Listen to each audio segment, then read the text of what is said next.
So I told you that I would do a go live to show you the brooder box that I've got here in the house with the babies in it. So let me flip the camera around so that I can see what you're seeing. So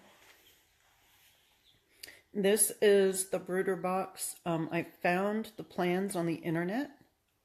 We built it ourselves. And so let me go ahead and open the door and show you inside. You can hear the babies peeping. They're awake right now. Oh, this isn't a one-handed thing. Hold on.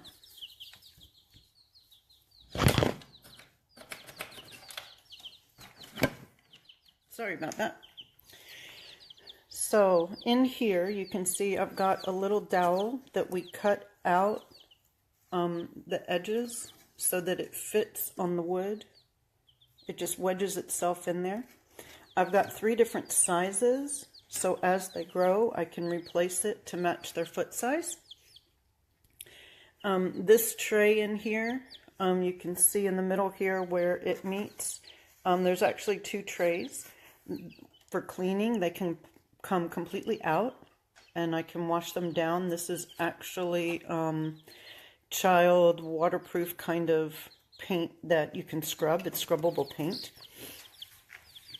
For heat, because they need to be at about 95 degrees or so, that I don't use the red light that a lot of the tack stores will sell you. This is actually a light for a reptile cage, and that's because it doesn't put off any light.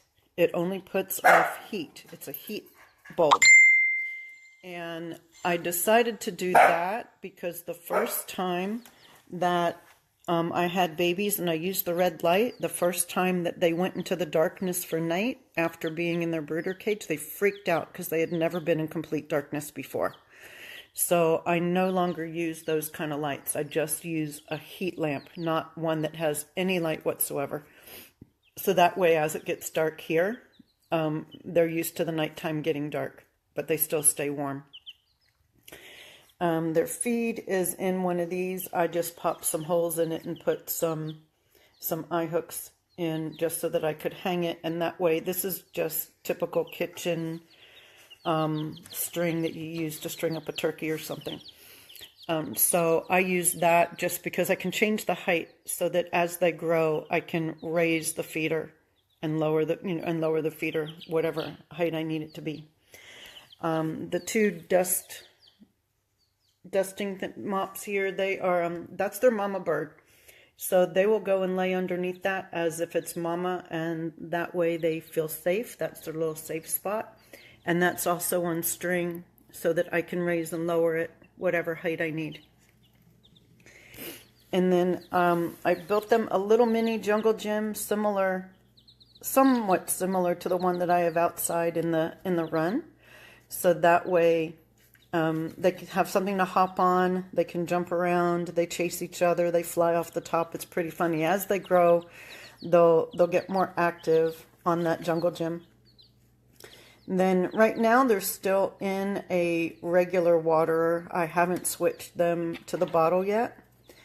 And that's because I've got 4 more babies coming next Monday. So I want to wait for them before I switch them over. So you can see the U-hook and the big eye hooks up there to hang a bottle like I've got outside, like I talked about in the grow out pen. So let me show you what that bottle looks like. So like I was telling you, it's just like a rabbit cage bottle. And the company that makes the watering system sells these caps. And I use the wire holder that comes with the bottle, and I just hook it onto those eye hooks to hold the bottle up so you don't have to worry about it falling over. And this is how I teach them to drink. So when they're about a month old or so, 3 weeks, 4 weeks, somewhere around there, I'll start teaching them how to do this. And you only need to get 1 baby to do it, and then they'll show the others, because they're a lot like monkey see, monkey do. So that will that they'll get in a few weeks after the new babies get here. And let's see, the waterer is just up on that block just because I'm just trying to prevent them from kicking all the straw in there. So just trying to keep the water clean so it lasts longer. It's yellow. You can see the gallon jug back there. It's yellow because it's got baby vitamins in it. I usually give them a gallon worth. So once that gallon is gone, then I'll switch them over to regular water. But because I'm getting babies in another week, they'll probably get it. These 4 will get it a little longer because I want the new babies to get the vitamin water for at least a gallon worth. So, so this is what I raise them in until they're big enough to go out in the grow out pen. So what is that? Like, when are they big enough? When they get their full feathers. So you can see that they've got feathers on their wings now. And so their wings come first, then their little tail starts, and then the shoulders will start. And when it starts on the shoulders, like at the top of the back, then it usually moves down their body, and typically their head is last.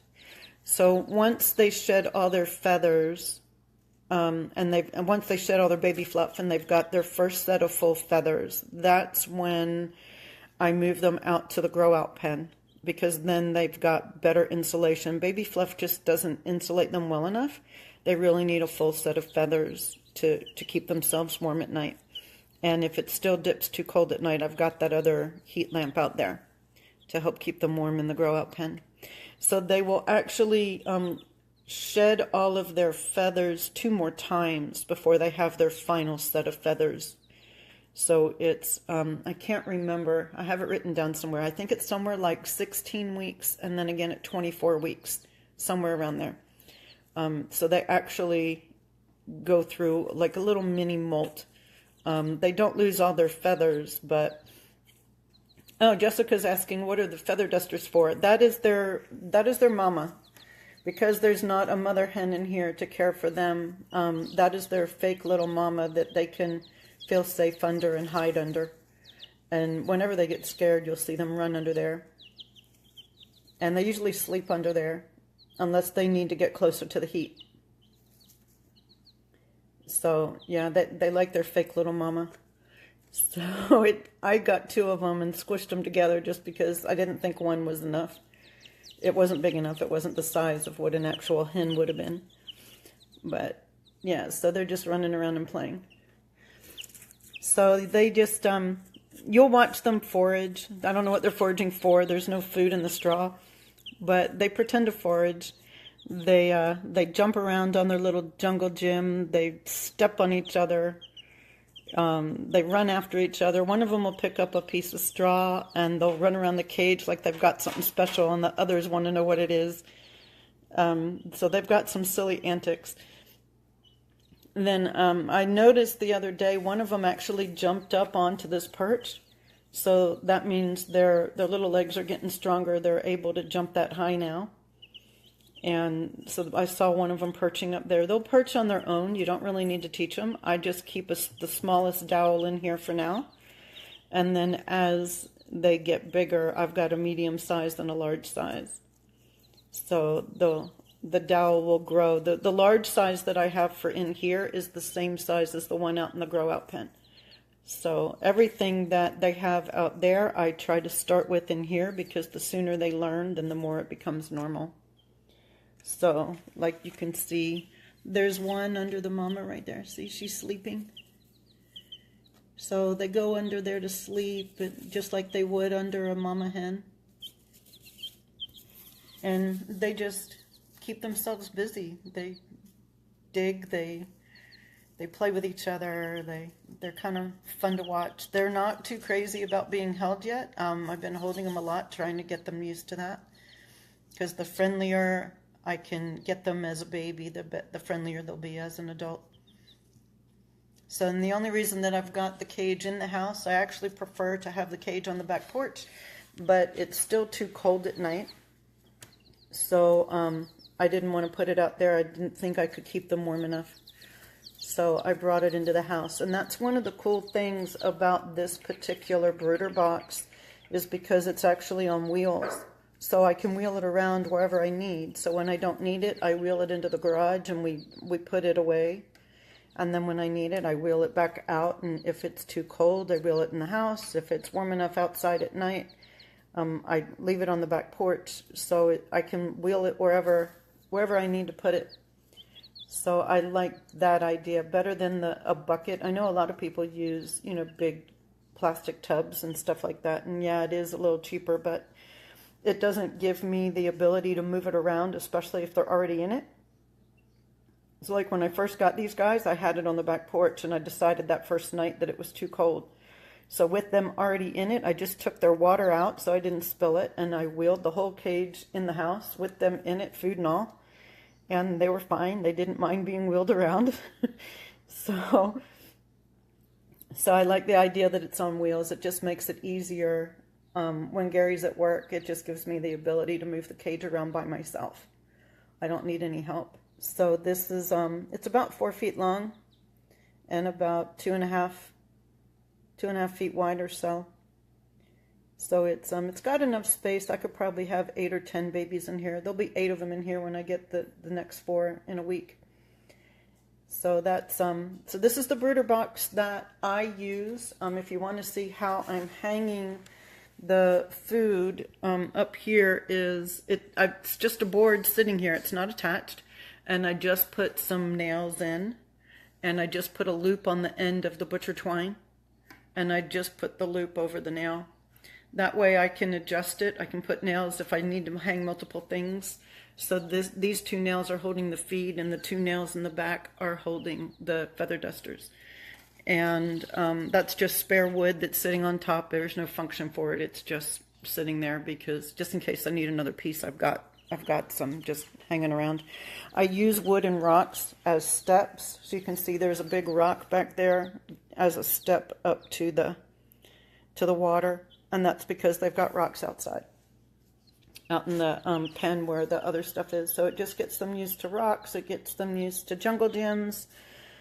It gets them used to having perch bars. So it just gets them used to everything that they're going to see once they move out into the grow out pen. So when they go out to the grow out pen, I'll still use this kind of hanging feeder, like I showed you with the plant hangers. So the only thing they have to learn when they move into the big flock is to get used to the pedal feeder to open the feeder door. But the other hens in the flock will teach them how to do that. But everything else they will already know because I've been raising them with the watering system and all the other things. So that is what I've got. If you have any more questions, then just post them in the comments below, and I'll get them answered for you. And they're fun to watch. They're fun to play with. See, they're just hanging out under there. One of them has learned to jump up top. She's sitting up there. So, and then I'll also probably do another go live sometime talking about a first aid kit, because unfortunately, if you can find a vet that takes exotic pets like chickens, they're very expensive. So you end up being your own vet. You do a lot of stuff yourself. You can buy the antibiotics at the tack shop, and you end up, giving shots yourself and stuff like that. So at some point I'll do another go live and show you the first aid kit and what I keep on hand, because that also is, you don't always have time to run to a vet. Like the exotic vet that I know about is probably a 45-minute to an hour drive. So that's not a real quick visit. So you learn to do a lot of things yourself. And the chicken world, actually, a lot of chicken owners will help each other. They'll give advice, or at least not advice so much because we're not doctors, but at least tell you what we know and what has worked. And like if you need to understand how to give a shot, how much for a chick versus an adult, things like that, we share that kind of information with each other. So I'll do another go live sometime and let you know how all that works. So if there aren't any other questions, then I'll let you go. And I was trying to think of, is there a way to put a baby cam in here so that I could give you live shots whenever they become active, but they'd probably peck it to death. I don't know if it would last. But yeah, they were just running around. Now it's nap time again. So they tend to just flop down wherever they're at, go to sleep for about 5 minutes, and then they wake up and run around all over again. So they're very, very active. Like, you can see how much food is gone in this feeder. I just filled it up this morning, so they've already eaten all that today. So they're active, hungry little girls. And these are supposed to be all hens. So, yeah. So Jen is asking, what is the duster for? That's their fake mama, because I don't have a mother hen in here with them. So they look at the feathers as being under mama's belly. And they'll just climb under there and feel safe and lay down.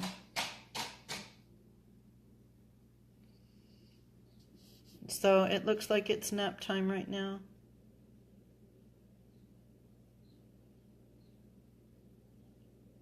So any other questions before I let you guys go?